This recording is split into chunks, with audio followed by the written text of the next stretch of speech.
Hi, good evening. This is John Hawkins with Gateway Counseling Center. This is our Tuesday night Facebook Live.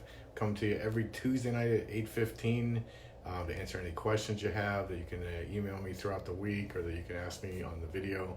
I am a trauma and addiction specialist well as a couples therapist, and also do peak performance coaching for entrepreneurs, athletes, anyone trying to achieve their full potential.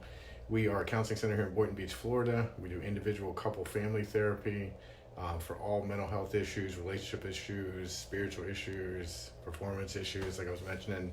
And so we have a mission here. I say the same stuff every week, that we want to impact as many lives as we can, help as many people as we can in every way we can. So we do everything we can, whether it's through social media, our other marketing we have, speaking engagements, with our work here at the center.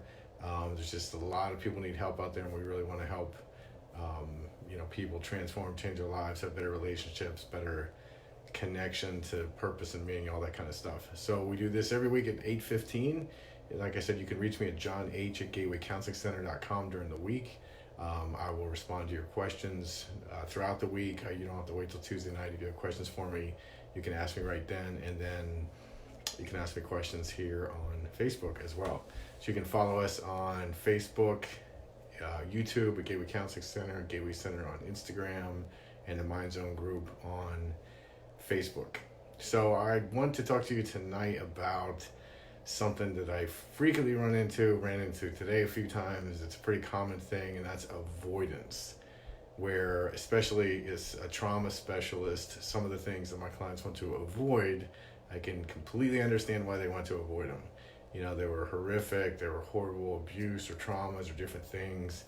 I work with everything from veterans to sexual trauma survivors, all these kind of things. So I get it why I don't want to think about that, talk about that, deal with that. I don't want to go back there, all that kind of stuff. And so part of my job as a therapist is I have to help people see and connect the dots to the cost and the price tag they're paying for not going back there. Because what happens typically is back there doesn't show up in your current life consciously as back there.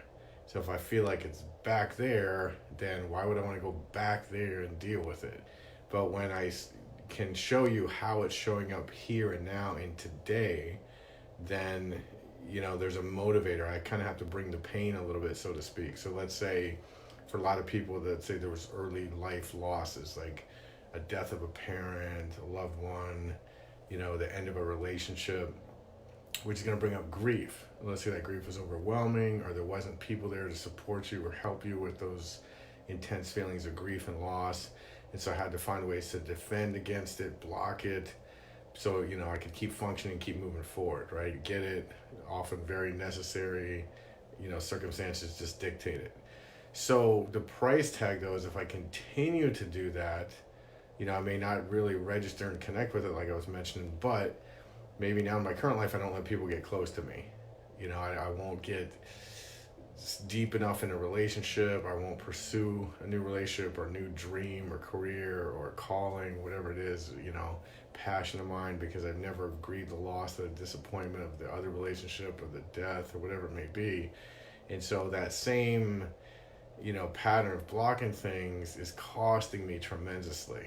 So let's say years go by, decades go by, and I've never really let anyone get close to me. So I'm losing all the time. So if I keep not wanting to go back there, and again, I don't go back there. Like as a therapist, I don't go to the past. I stay focused on the present, like you in front of me in this moment. But whatever comes up emotionally right now in this moment is present, even if it's coming from the past. Now it's fair game for me to go access it with you, because then it's, like I said, it's limiting your life. If I have a history of abandonment or neglect, and I'm like, look, I survived that, I got through it, I don't want to talk about it, I don't want to bring that up. And again, I get it, but let's say you lose your mind when your partner has to take a trip or go somewhere, walk in the other room, right? And maybe something that would be nothing or trigger like a 2 on a scale of 10 for you sends you to like an 8 or 9. right? And you either shut down, you resent them, you blow up in anger, and so you don't make the connection now. Hi honey, how are you? Good to see you. That it's coming from there, right? So there's not a motivator. Why would I dig all that stuff up?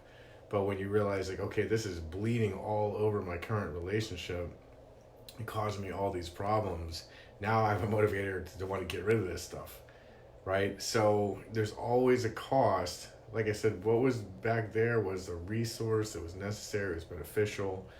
But if I keep doing it, I'm going to continue to pay a higher and higher and higher and higher price tag.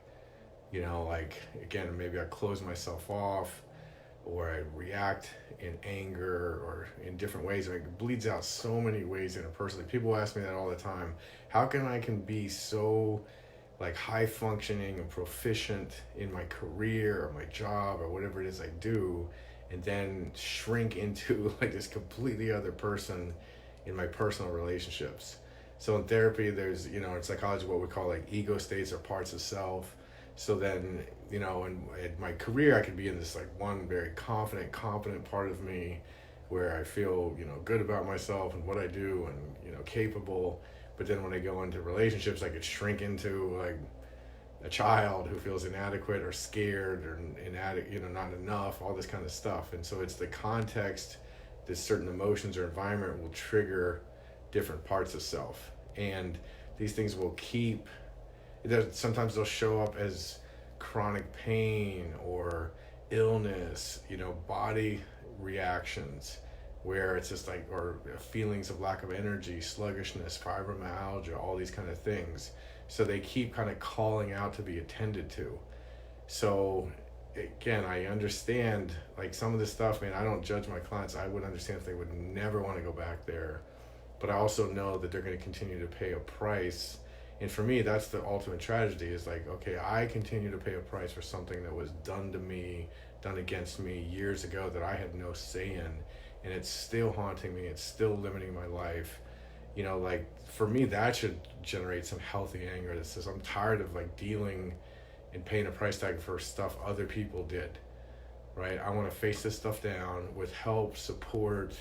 That's what I provide for my clients, is like, we go into these moments where they were so alone with whatever they experienced, and now we go in there together, whether it's a therapist, a friend, a loved one, and now together we undo that aloneness and we go in there and we conquer that and tackle that so you can finally be free.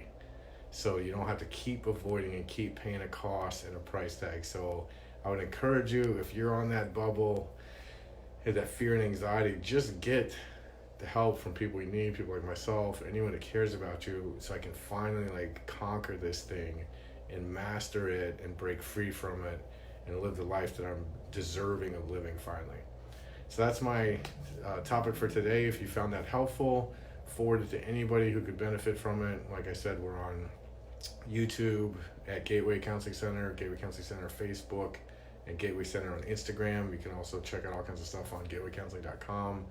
You can email me during the week at Gateway Counseling, John H at Gateway Counseling Center. And I will see you guys every Tuesday night at 8:15. We'll be back here. Hit me up with your questions throughout the week. Have a great week, and I'll see you next Tuesday.